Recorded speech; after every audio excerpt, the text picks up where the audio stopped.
The cell membrane, a delicate dynamic barrier, is the ultimate guardian of life inside every cell.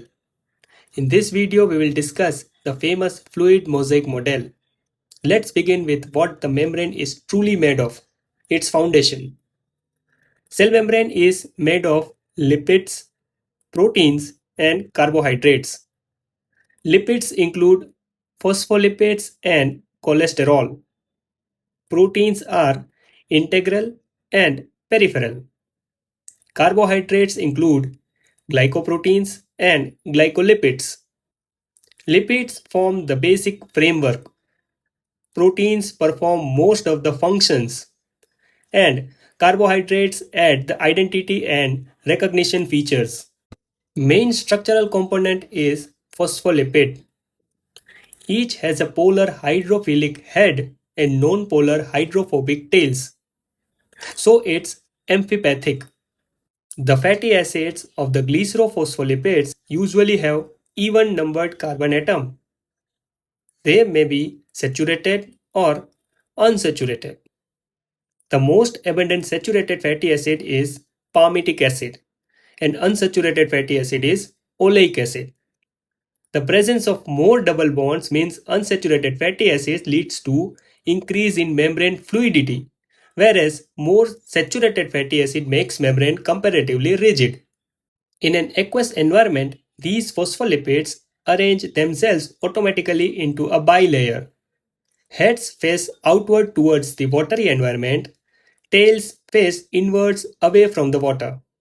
Next comes cholesterol that keeps the membrane's flexibility balanced. Cholesterol molecules fit between phospholipid tails acting like a stabilizer. During high temperatures, hydrophobic side chains become disordered, taking on a more fluid arrangement. Cholesterol acts as a buffer to modify the fluidity of membrane and it limits the disorder of phospholipids and keep them in position. During lower temperature, hydrophobic side chain becomes more compact. But again, cholesterol decreases the compactness of side chains. That is how cholesterol maintains the fluidity of the cell membrane. Next is proteins. They are of two types, integral proteins and peripheral proteins. Integral proteins firmly embedded in the lipid bilayer via hydrophobic interactions. They are transmembrane proteins.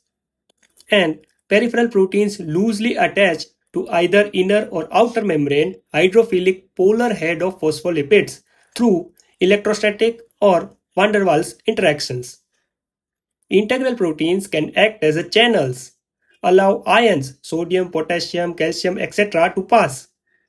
It can act as a transporters, facilitate glucose or amino acid movements.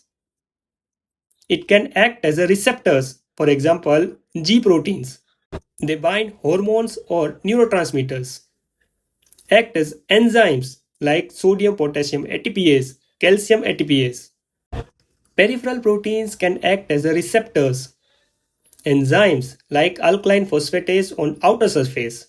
It gives structural support linking to cytoskeleton and can do signal transduction.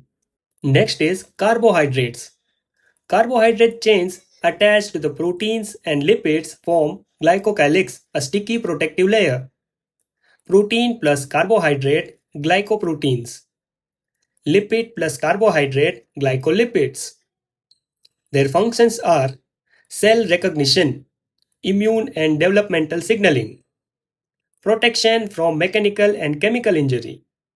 Cell adhesion helps neighboring cells attachment. Do you know blood group antigen ABO are determined by glycolipids on red cell membrane? Now if you see all the components, all the pieces together, the phospholipids, cholesterol, proteins and carbohydrates into one unifying concept, the fluid mosaic model. It is proposed by Singer and Nicholson in 1972. The key features are fluidity. Cell membrane is a dynamic structure.